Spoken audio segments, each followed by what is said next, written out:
geared around what is happening with the buyer representation compensation. If you have been out of the real estate market, you probably already know what's happening. If you hired me as your listing agent, I was essentially charging you, and we would use this term that would essentially say that we were now sharing our commission.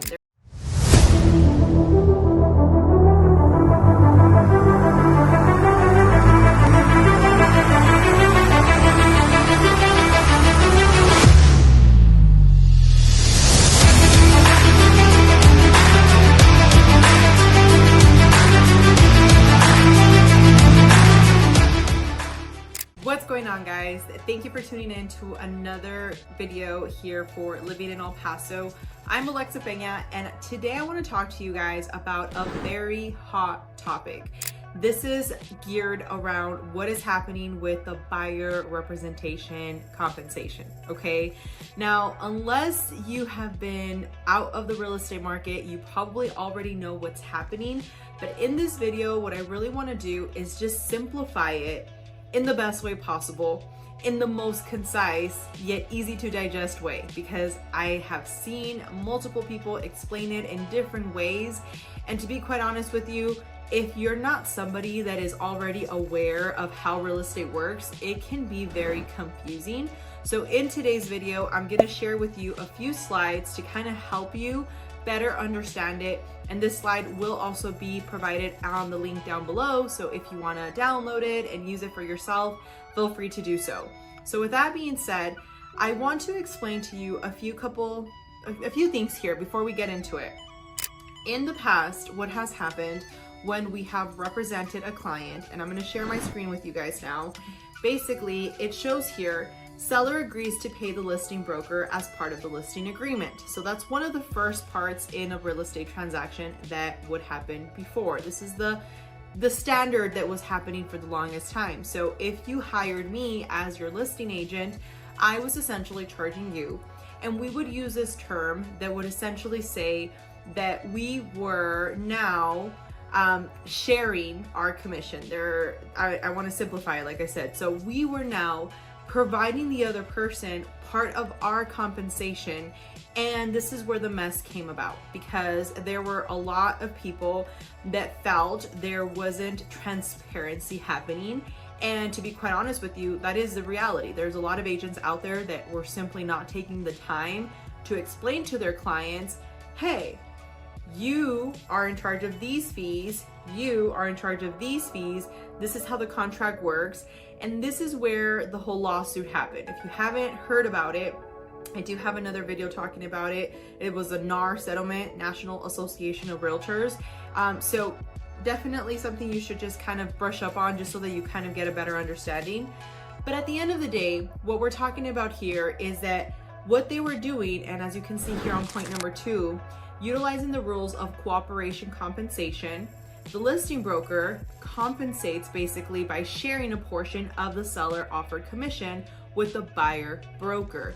Now, I want you to think about it this way. When we say the listing broker and we say the buyer broker, you want to think of it as there's the brokerages, okay? The brokers work with the brokerages, and we as agents actually hang our license with them and we work with them. We decide who we want to work with, okay? So that's something that's important to note, because everybody does things differently. And unfortunately, not every broker has the same standards. Therefore, not every agent has the same standards. It's important to note, because as we go into this next part, for example, if the seller is offering $1,000 in total for commissions, the amount in the overall listing broker agreement would be, let's say, I'm gonna keep $6,000 and I'm gonna share $4,000 of that with the buyer broker, being the buyer's agent, okay? Now, what was happening there, we go back to the whole no transparency. A lot of people that were being represented by their listing agents were not feeling like they were understanding why exactly they were having to pay a commission for the person that is being, actually in this case, representing the buyer. And this is where it gets interesting, because one thing, and I will continue to say this, everything in real estate is negotiable, okay? And I've said it time and time again, and I'll say it for you guys that maybe agree or disagree, but at the end of the day, when you are going into a real estate transaction, you have the ability to choose, number one, who you want to work with, and number two, if you want to work with them at all. Why is this important? Well, because there was a lot of people saying like, well, you don't even need a listing agent, you don't even need a buyer's agent, just do it yourself. Can you do that? Yes. Now, just because you can't doesn't mean you should. I would never trust myself to operate on myself. I would go with the doctor. I would never represent myself in court. I would hire an attorney. These are very small yet very drastic examples, because I feel that a lot of people sometimes, unfortunately, right, we have some people that are what they consider door openers, which is, I'm just going to show you a house and then I'm basically going to charge you to, you know, write up the offer, and that is it. That is not what a actual representation should do. An actual representation, a person that's actually taking the time to explain to you how the process is going to work, what the best lenders are for you, why we should go with this lender, what incentives are available, what overall contingencies we can use. It is very extensive, the amount of work that a good agent can do for you. And at the end of the day, if you do have somebody like that in your corner, I know personal experience, my clients have been more than happy to cover our fees because we provide value. And I think this is one of the things that really should determine who you're working with, because as we're gonna go into this section, going forward, we're moving away from broker to broker cooperation. Now, basically what we're doing is that we're going to go into what should have always been the case and has honestly always been the case, but we go back to the transparency factor. A lot of people were not explaining it. So I want to share with you another quick slide so that you know how a real estate transaction works, okay? So as you can see here, there's three major agreements that govern a real estate transaction. So you're gonna have the listing agreement, which is where the listing agent represents the seller. Then you're going to have a buyer agreement, which is where the buyer is being represented by a buyer's agent.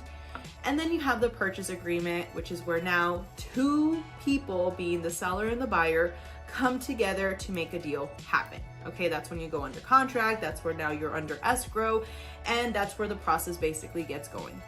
Why is this important? Okay, well, if you think about it, a lot of the times when we're talking about representation, the sellers were not understanding why they were covering the fee for, in this case, the buyer's agent, right? It's like you paying for the attorney of, you know, the party that you're going against, right? The defendant or whatever the case might be. Now, the bottom line is, the key difference here is that if you can understand the benefits that you have from actually having those incentives, again, you want to talk to your agent because everything is about strategy, everything is based off your market.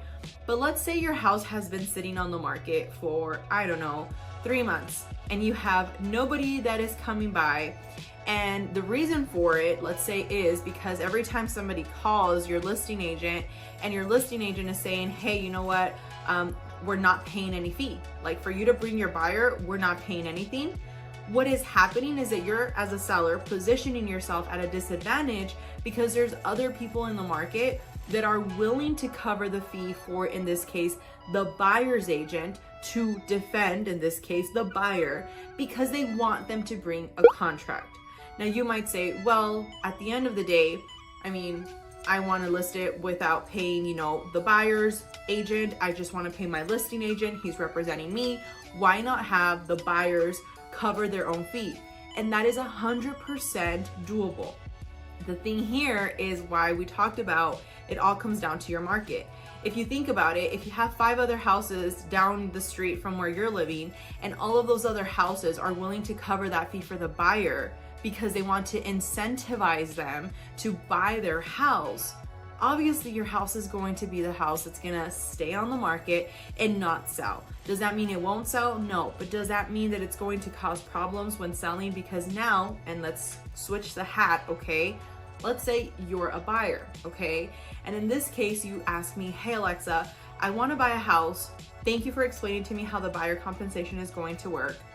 And I know you told me that there are sellers out there that are willing to cover your fee, so I don't have to pay my down payment plus my closing costs plus your fee. Now, if you can find me a house, Alexa, in which the seller is willing to cover your fee plus my closing costs, it's a done deal. I'm interested. So this is where the market has everything to do with the strategy that you're playing. I've seen it a lot of different ways where people are explaining like, well, a listing agent, is basically getting paid by the listing, the seller. And then you have obviously the ability where the seller can go ahead and actually cover part of the buyer agent fee. And then from there, the rest can be covered by the buyer agent. And it just gets so confusing. The bottom line is you want to make sure that you talk with somebody that is an expert in your market for them to advise you. And now here's the thing, ask them why. Okay, like if I were to be on a consultation with you and you ask me, okay, why are you telling me that we should, right? Like we should offer that 3% for the buyer's agent. I would want to show you actual data that could back up what I'm saying and say, look, we don't have to, but here's why I'm telling you. You see all these other houses in your area? All of these other houses are your competition. All of these other houses are actually covering that 3%. Therefore, if you want to have a competitive advantage, we should keep it at the standard of what most of these people are willing to offer. Now, I repeat, everything is negotiable. So for the most part, I'll give you an example. We charge our sellers a 3% for our fee. And then we usually, depending on the situation, will say we should offer a 3% for the buyer's agent. Now, if we're in a market in which, let's say, all the other houses in that neighborhood, none of them are paying a fee for the buyer's agent, why would we position ourselves in a disadvantage of saying, oh yes, I'm gonna pay a fee when nobody else is doing it, okay? This is where actually doing market research is very important, because if you can understand how your market is working, you will understand how to position yourself in the best way possible. At the end of the day, I've heard it time and time again, transparency is key. And if you want to make sure you're taken care of in this market, all you need to do is make sure that you're talking with your agent, you're asking the questions, and they're showing you the reasoning why. I have many people that we have had situations in which we talk about and we're like, look, they've heard about the NAR settlement. They ask, for our opinion, what should we do? And we always tell them based off their situation. And I will tell you this, the houses that are willing to cover the fee for that buyer agent, not because you want to pay for that fee for the buyer's agent, but because the buyer already has his additional expenses, the down payment, the closing costs. Now on top of that, the appraisal, the inspection, the list goes on. And if you're a buyer watching this video, I'll make another video to give you a in-depth explanation of how that process works. But the reality is that when you're trying to negotiate with somebody and you're the one at a disadvantage, you're more than willing to work with the other person, right? That is how a negotiation works. If I hold all the cards, there's no way that you can come and tell me what your expectations are.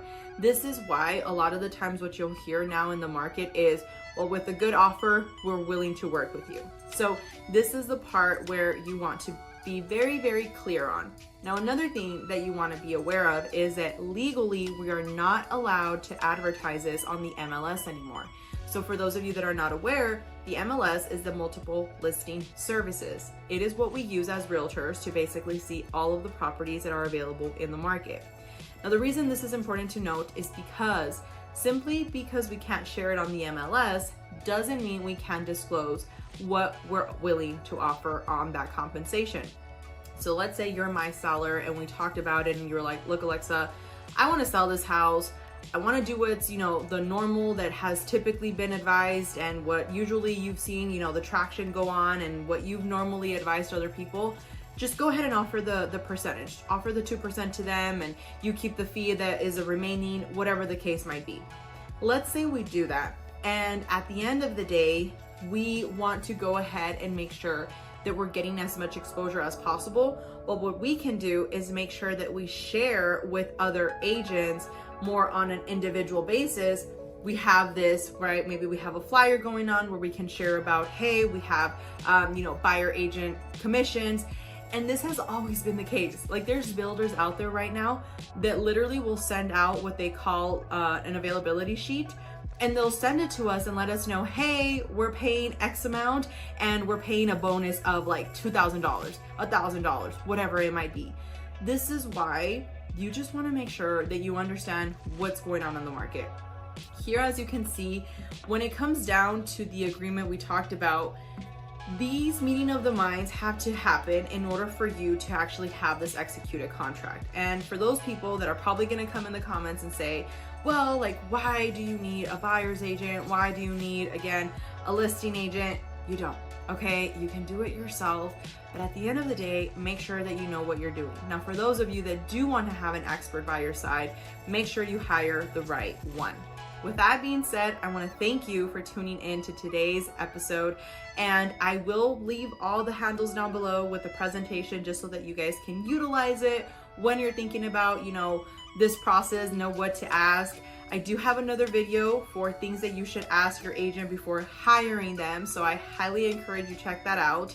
And as always, if you are looking to buy or sell in real estate, feel free to let us know. I work in the El Paso, Texas market. However, I do have partners that are throughout the United States. These are trusted partners for real estate that we would be more than happy to recommend you with if you're looking in another market. With that being said, again, thank you so much for tuning in.